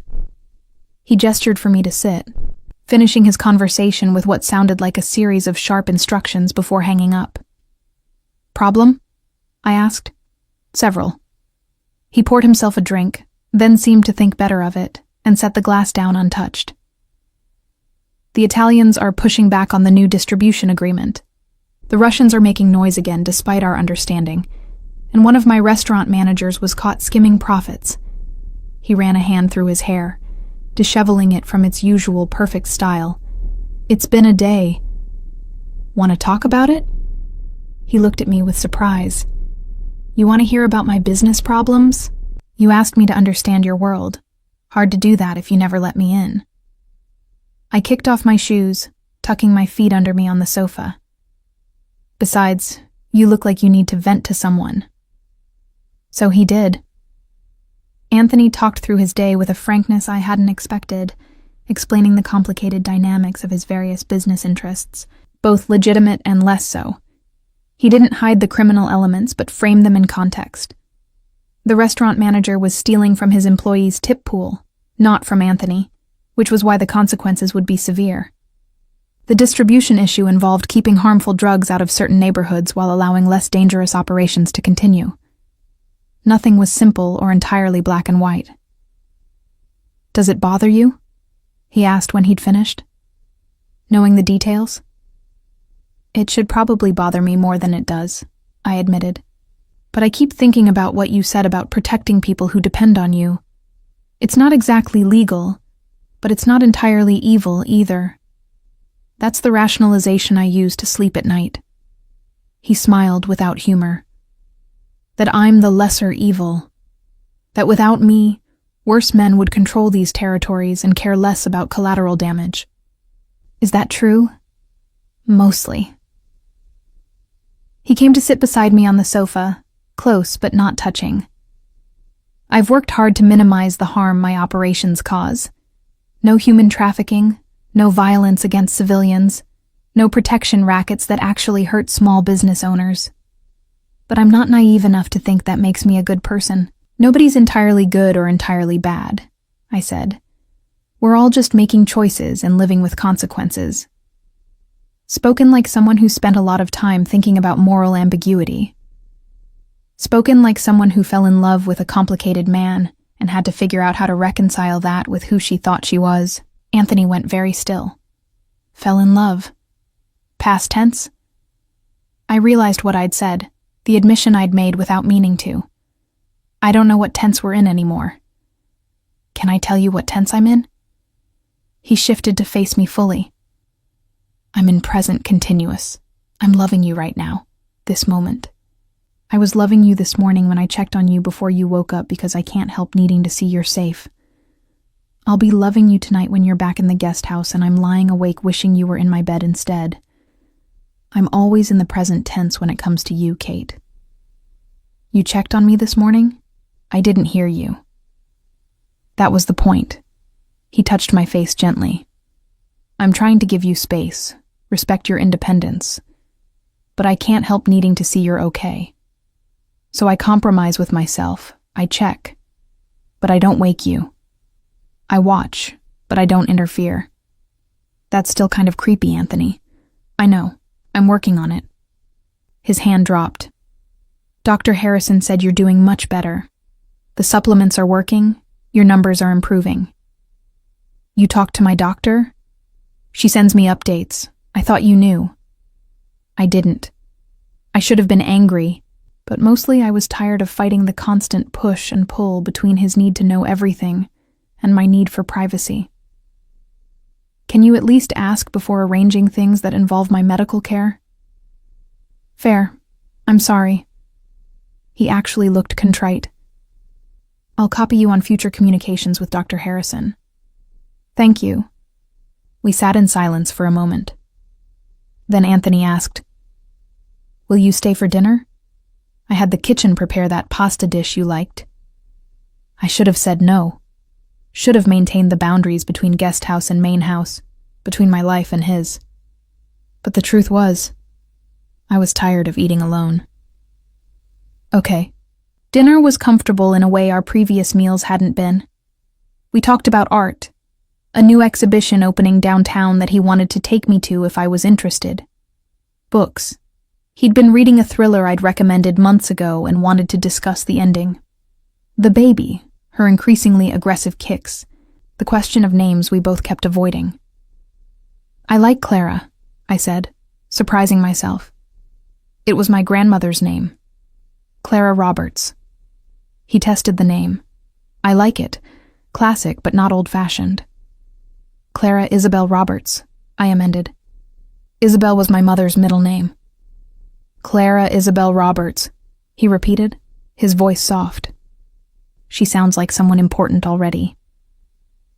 After dinner, Anthony walked me back to the guest house as had become our routine. At the door, he hesitated. I have to go to Chicago tomorrow. Business meeting I can't postpone. I'll be gone 2 days, maybe 3.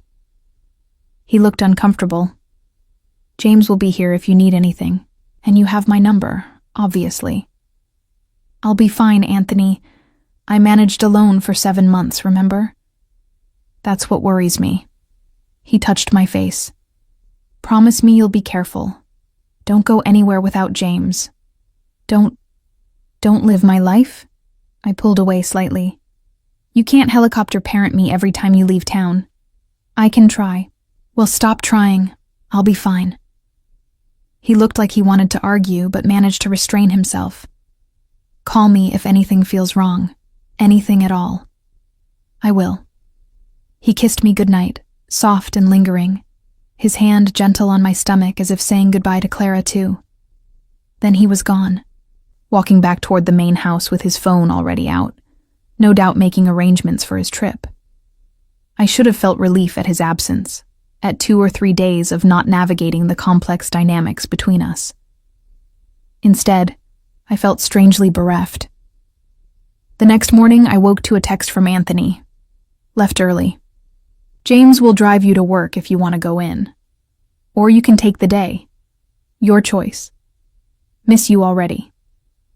I did go to work, partly because I missed the routine, partly because staying on the estate without Anthony there felt too much like being alone in a very expensive prison. Lucy noticed my mood immediately. Trouble in paradise? He's in Chicago for business. I should be happy to have space. But you're not? But I'm not, I admitted. I miss him, which is stupid, because I've spent weeks resenting his constant presence. That's not stupid. That's called having feelings. Lucy refilled the coffee machine. Maybe you're further into this than you want to admit. Maybe I was. And that terrified me more than anything else. The possibility that I was falling for Anthony all over again. Falling for the life he offered. Falling into the trap of comfort over freedom. I was wiping down tables when the door chimed and a woman walked in. Tall, elegant, wearing a cream-colored suit that probably cost more than I made in 6 months. She looked around the cafe with the expression of someone slumming in unfamiliar territory. Can I help you? I asked. Her gaze fixed on me with laser focus. You're Kate Wilson, or should I say Katerina Mitchell. Every instinct screamed danger. I'm sorry. Do I know you? No, but I know you. Or rather, I know of you. She settled into a booth with the air of someone used to owning every room she entered. I'm Natasha Volkov. Perhaps Anthony has mentioned me? He hadn't. Which meant either she wasn't important enough to mention, or she was important in ways he didn't want me to know about. I don't think so. No, he wouldn't have. Her smile was cold. Men like Anthony compartmentalize. The world they do business in and the world they keep their women in rarely overlap. I should have walked away. Should have called James, who was sitting in his usual booth pretending not to notice this interaction. But something kept me there. What do you want? To give you some advice, woman to woman. She leaned back, crossing her legs with deliberate elegance. Anthony Roberts is a dangerous man to love. You know that already, obviously, or you wouldn't have run from him. But what you might not know is that men in his position don't allow attachments that make them vulnerable. Eventually, He'll have to choose between you and his empire. And he'll choose the empire. You don't know that. I know men like him. I was married to one before he got himself killed by not understanding that love is a weakness in this world. She pulled a business card from her purse, sliding it across the table. When you need help leaving, and you will, call me. I have resources Anthony doesn't control. Contacts that can help you disappear properly this time. She stood, smoothing her suit. One more thing. The men who were watching your old apartment, they were mine. A test, to see if Anthony was serious about protecting you, or if you were just another temporary distraction. The fact that you're here tells me he's serious, which makes you an even greater liability to him in the long run. I don't understand. You will. She headed for the door, then paused. Oh, and congratulations on the pregnancy. I hope the child doesn't inherit its father's tendency toward ruthlessness, or its mother's tendency toward self-deception. Then she was gone, leaving me standing in the middle of the cafe with a business card and a head full of questions. James appeared at my elbow. You need to call Mr. Roberts. Now. Why? Because that woman is Natasha Volkov. She runs the Russian operations on the East Side. And if she's making contact with you, it's not a social call. I called Anthony from the cafe's back room, my hands shaking slightly. Kate, what's wrong? His voice was sharp with immediate concern. A woman just came to the cafe. Natasha Volkov. She said, I recounted the conversation, every word I could remember. Silence on the other end of the line. Then, I'm coming back. Tonight. Anthony, you have meetings. Nothing is more important than this. I heard him moving, probably already heading to the airport. Stay with James. Don't go anywhere alone. Don't talk to anyone you don't know. I'll be there in 6 hours. She gave me her card. Said to call when I need help leaving. Throw it away. What if I don't want to? Another silence, this one heavier. Do you want to leave, Kate? Is that what this is about? I don't know what I want anymore, I admitted, but I don't like other people telling me what my choices are. You do it. She does it. Everyone acts like I'm a prize to be won or protected, not a person who can make my own decisions. You're right, and I'm sorry. His voice softened. But please, for now, just be careful. Natasha doesn't make moves without purpose. If she's approaching you, it's part of a larger game. What game? That's what I need to figure out. 6 hours, Kate. I'll explain everything when I get back. After we hung up, I stared at Natasha's card. Heavy stock, embossed lettering, legitimacy disguising whatever lay beneath. I should throw it away like Anthony said. Instead, I tucked it into my pocket. Anthony returned before midnight, walking into the guest house without knocking. Something he'd never done before. The breach of our agreement should have bothered me. Instead, I was just relieved to see him.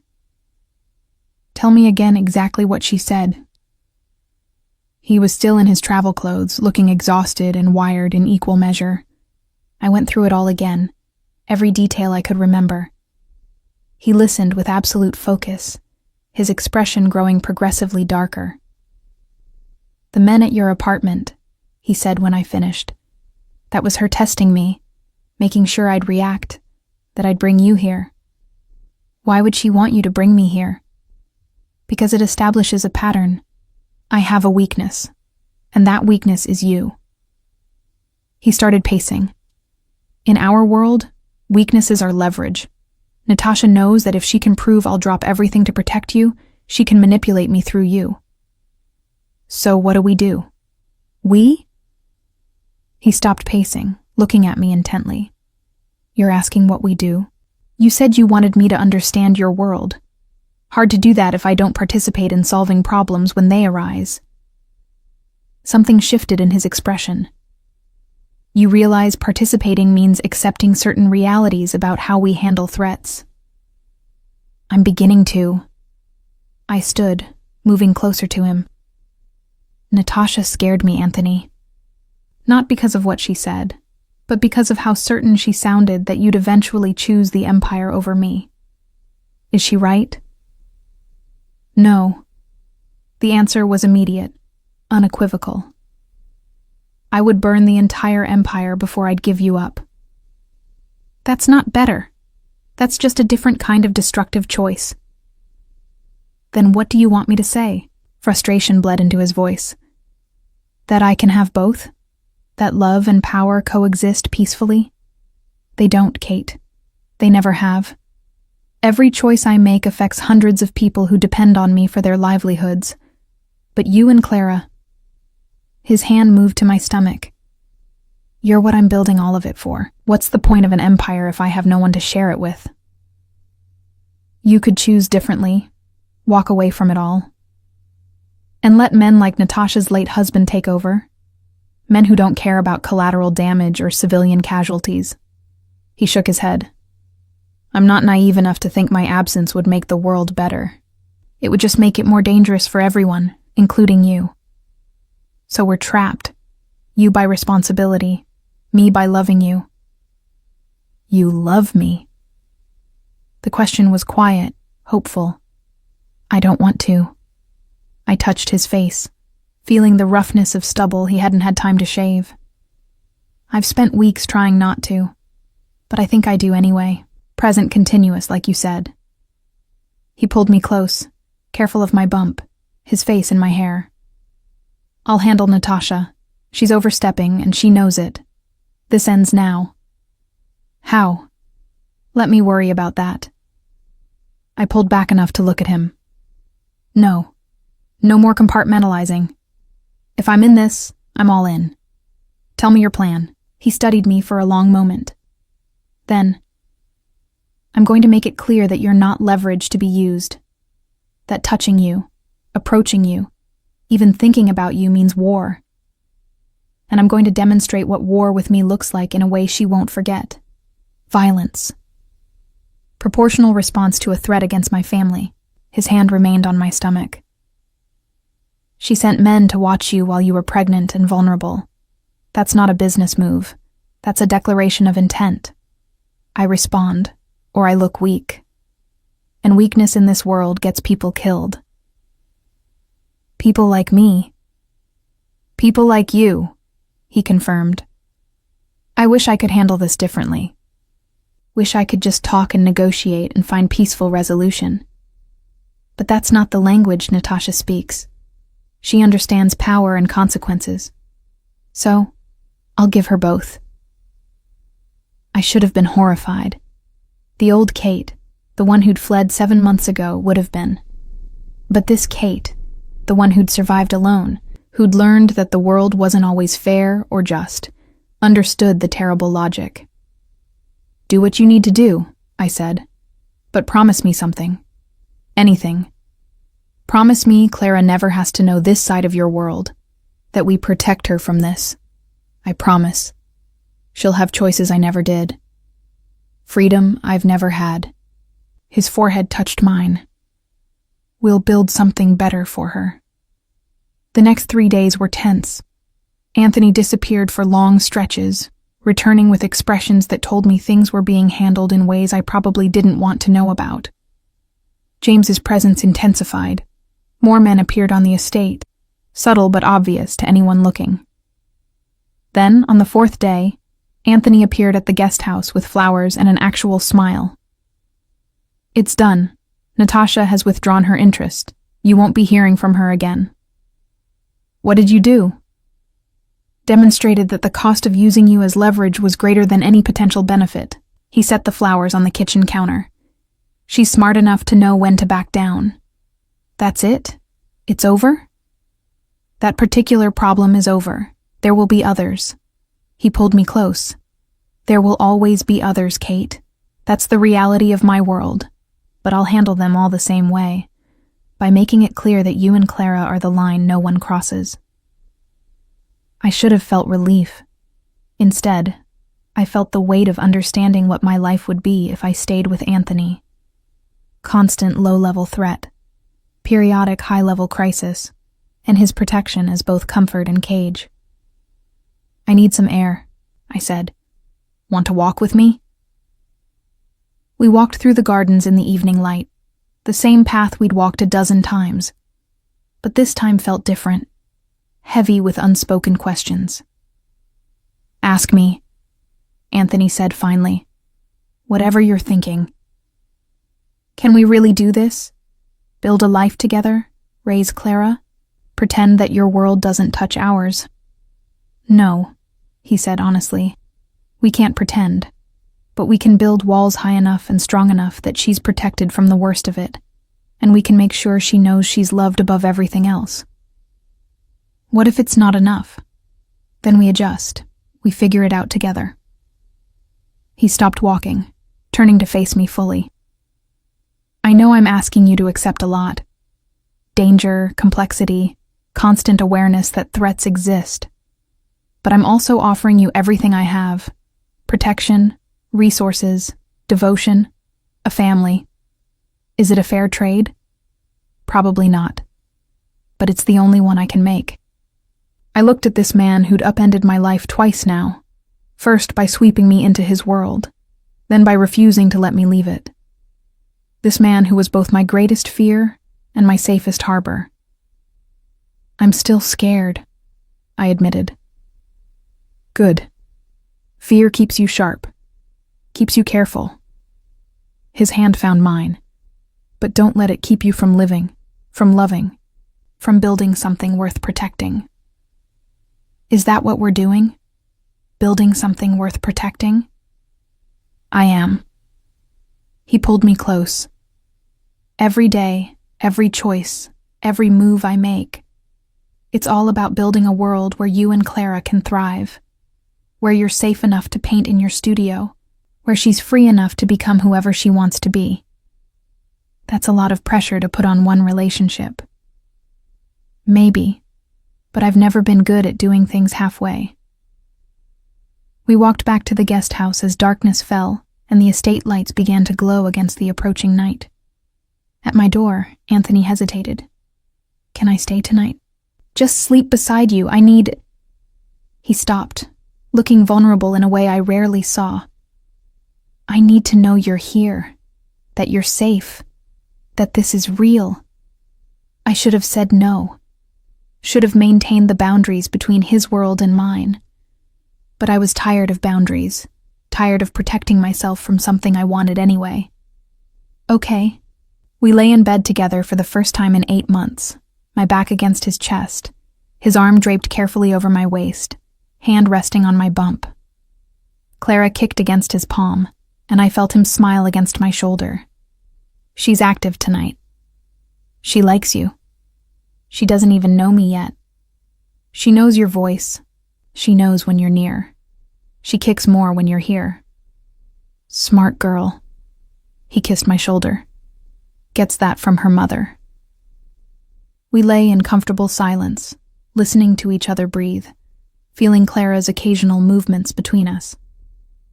I don't forgive you yet, I said into the darkness. For forcing my hand, for taking away choices, for being who you are. I know, but I'm going to try to build this life with you, try to trust that you'll keep us safe, try to be what Clara needs even if I'm not sure what that looks like. That's all I'm asking. His arm tightened slightly. Try with me, build with me, love me when you can, and tolerate me when you can't. That's a low bar. I'm working my way up from nothing. I'll take what I can get. I rolled over to face him, awkward with my bump between us. I need you to promise me something. Anything. Promise me that if this doesn't work, if I decide I can't live in your world, you'll let me go. Not chase me down again, not force me back, just let me go. Pain flashed in his eyes, but he nodded. I promise. If you genuinely want to leave after trying, after giving us a real chance, I'll let you go, but I'll still be in Clara's life. That's non-negotiable. I wouldn't ask you to stay away from your daughter. Then we have an agreement. He kissed me softly. Try, Kate. That's all I need. Try with me. So I did. The weeks that followed weren't perfect.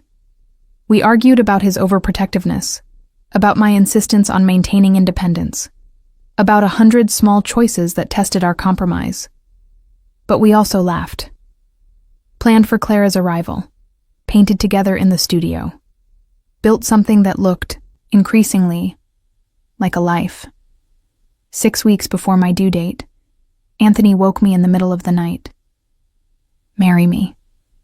I blinked sleep from my eyes. What? Marry me. Not because you have to. Not because I'm forcing you. Marry me because you want to build this family together. He was already holding a ring, the same one he'd shown me that night outside the cafe, the one I'd never given him an answer about. Anthony, it's 3 a.m. I know, but I've been lying here watching you sleep, watching Clara move, thinking about how much I love you both, and I don't want to wait anymore. He took my hand. Marry me, Kate. Be my wife.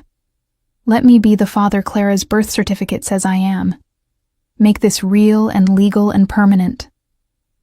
This is insane. Probably, but that's never stopped me before. I looked at the ring, at his face, at the life we'd been building in this strange in-between space. What if I say no? Then I ask again tomorrow, and the day after, and every day until you say yes. He smiled. I'm patient when it matters. You're impossible. That too, but I'm yours if you'll have me. I thought about all the reasons to say no. The danger, the complexity, the fact that I'd known him a total of maybe 16 months if you counted our time apart. I thought about Natasha's warning, about the empire he'd choose over me eventually. Then I thought about the way he looked at Clara's ultrasound photos, the way he'd built me a studio without being asked, the way he was trying, genuinely trying, to be better than his father, to build something worth passing down. Okay, you'll think about it? Okay, I'll marry you. I held out my hand. Put the ring on before I change my mind. He did, sliding it onto my finger with hands that shook slightly. Then he kissed me, deep and thorough and full of promise. I love you, he whispered against my lips. I'll love you forever. I'll protect you always. I'll be the man you need me to be. Even when I fail. Especially when I fail. I love you too. Present continuous. We married 3 weeks later in a small ceremony at the estate. Just close friends and family. Lucy stood beside me as maid of honor, still slightly overwhelmed by the whole situation. James was Anthony's best man, having graduated from bodyguard to friend in the months I'd known him. Father Thomas from my old church officiated, having been convinced that Anthony's soul wasn't entirely beyond redemption. He'd smiled at that, saying he'd take partial redemption over none at all. Clara arrived 2 weeks early, on a Tuesday morning when the gardens were in full bloom. Labor was long and difficult. Dr. Harrison had warned the anemia might complicate delivery, but Anthony never left my side. He held my hand through every contraction, whispered encouragement when I wanted to quit, and cried when they finally placed our daughter in my arms. She was perfect. Tiny and furious, and absolutely perfect. Clara Isabel Roberts, Anthony said, his voice rough with emotion as he touched her impossibly small hand. Welcome to the world, sweetheart. We've been waiting for you. In the quiet of the hospital room, with our daughter between us and the future uncertain but ours, I realized something. I'd been so focused on whether I could trust Anthony that I'd forgotten to ask whether I trusted myself. Trusted my judgment, my strength, my ability to build the life I wanted even in complicated circumstances. The answer, I discovered, was yes. Was our life perfect? No. Anthony was still overprotective, still made decisions without consulting me, still inhabited a world with sharp edges and dangerous corners. I still fought him on autonomy, still questioned choices, still occasionally wondered if I'd made a terrible mistake. But we were building something worth protecting. A family. A future. A kind of love that existed not despite the complications, but alongside them. "What are you thinking?" Anthony asked, watching me watch Clara. "That this is terrifying." "Agreed. And that I'm glad we're doing it together." "Me too." He leaned over, kissing my forehead, then Clara's. "Me too." Outside the hospital window, the city stretched in all directions. The same city where I'd hidden, where I'd been found, where I'd run and been caught, and ultimately chosen to stay. It wasn't the life I'd planned, but it was ours. And it was enough. So, what did you think? Leave a like if you enjoyed it, and comment. Would you have made the same choice as her? Share with someone who loves